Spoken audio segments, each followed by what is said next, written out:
इन 16 कलाओं में निपुण थे भगवान श्री कृष्ण। जानिए इनका महत्व। भगवान श्री कृष्ण भगवान विष्णु का ही अवतार हैं। उन्होंने प्रजा को कंस के अत्याचारों से मुक्ति दिलाने के लिए माता देवकी के गर्भ से जन्म लिया था।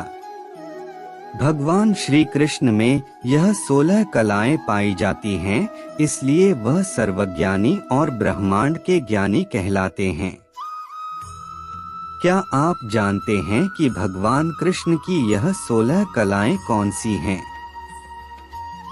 भगवान विष्णु के अवतार थे भगवान श्री कृष्ण। भगवान श्री कृष्ण में पाई जाती हैं 16 कलाएं।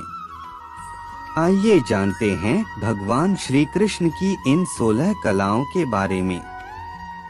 भगवान विष्णु के सभी अवतारों में से कृष्ण जी को सर्वश्रेष्ठ माना गया है। इसका कारण है उनकी 16 कलाएं।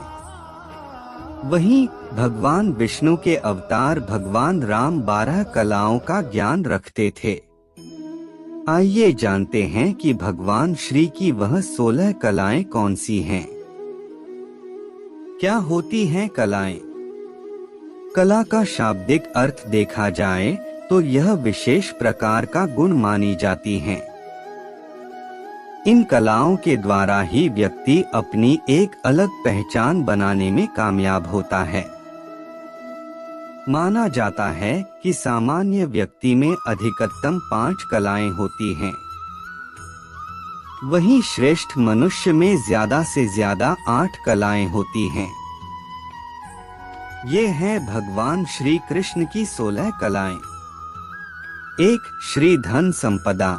इस कला का अर्थ केवल धन संपदा होने से नहीं है, बल्कि व्यक्ति के पास आध्यात्मिक संपदा भी होनी चाहिए।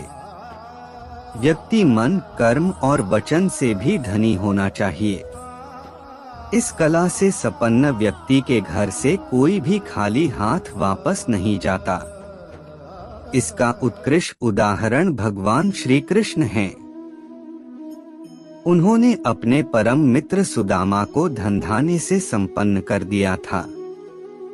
2. भू संपत्ति। जो पृथ्वी के राज भोगने की क्षमता रखता है वह भू संपदा कला से पूर्ण कहलाएगा। भगवान श्री कृष्ण ने अपनी इसी कला के चलते द्वारका का राजपाट संभाला था। 3. कीर्ति संपदा।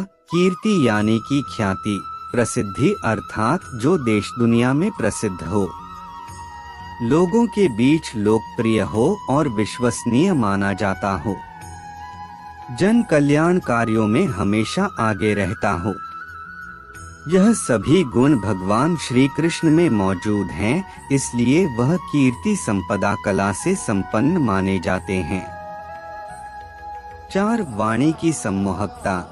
जैसा कि इसके नाम से ही पता चलता है, वह व्यक्ति जो अपनी वाणी से सभी का दिल जीत ले वह वाणी सम्मोहन कला से परिपूर्ण कहलाता है। भगवान श्री कृष्ण अपनी इसी कला के कारण सबका मन मोह लेते हैं, इसलिए उन्हें मोहन भी कहा जाता है। 5. लीला की कला। लीला वह कला है जिसमें दर्शन मात्र से ही आनंद की प्राप्ति होती है। भगवान श्री कृष्ण ने अपने जीवन में कई प्रकार की लीलाएं की हैं। 6. कांति। इस कला में व्यक्ति के चेहरे पर एक ऐसी कांति होती है जिससे चेहरे से नजरें हटाने का मन नहीं करता, जिससे देखने मात्र से आप सुध-बुध खोकर उसके हो जाते हैं, यानी उनके रूप सौंदर्य से आप प्रभावित होते हैं। 7. विद्या। सभी प्रकार की विद्याओं में निपुण व्यक्ति जैसे वेदांत के साथ युद्ध और संगीत कला इत्यादि में पारंगत व्यक्ति इस कला के अंतर्गत आते हैं। भगवान श्री कृष्ण इस कला से भी संपन्न थे। 8. विमला। इस कला का अर्थ है कि जिस व्यक्ति के मन में छलकपट न हो और वह सभी के लिए निष्पक्ष भाव रखता हो। नौक उत्कर्षणी शक्ति से तात्पर्य है कि जिसमें लोगों को प्रेरित करने की क्षमता हो, जो लोगों को उनका लक्ष्य पाने के लिए प्रोत्साहित कर सके। इस कला का उदाहरण भगवान श्री कृष्ण ने महाभारत की युद्ध भूमि में अर्जुन को प्रेरित करके दिया था। 10 निरक्षीर विवेक, ऐसा ज्ञान रखने वाला व्यक्ति जो अपने ज्ञान से न्यायोचित फैसले लेता है। विवेकशील तो होता ही है, साथ ही वह अपने विवेक से लोगों को सही मार्ग सुझाने में भी सक्षम होता है। भगवान श्री कृष्ण में यह कला पाई जाती है। 11 क्रियाकर्मण्यता, इस कला से तात्पर्य है कि जो व्यक्ति सिर्फ उपदेश देने में ही नहीं बल्कि स्वयं भी कर्मठ होता है, जिनकी इच्छा मात्र से संसार का हर कार्य हो सकता है। 12 योग शक्ति, योग को भी एक कला माना गया है। साधारण शब्दों में योग का अर्थ है जोड़ना। यहाँ पर इसका आध्यात्मिक अर्थ आत्मा को परमात्मा से जोड़ने के लिए भी किया जाता है। भगवान श्री कृष्ण इस कला से भी निपुण हैं।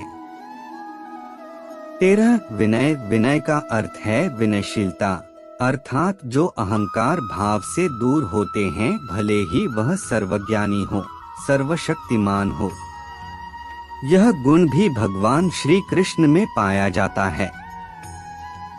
14 सत्य धारणा, यह कला उन लोगों में पाई जाती है जो कठिन परिस्थितियों में भी सत्य का साथ नहीं छोड़ते। इस कला से संपन्न व्यक्ति को सत्यवादी भी कहा जाता है। इस कला से संपन्न लोग कटु सत्य बोलने से भी परहेज नहीं करते।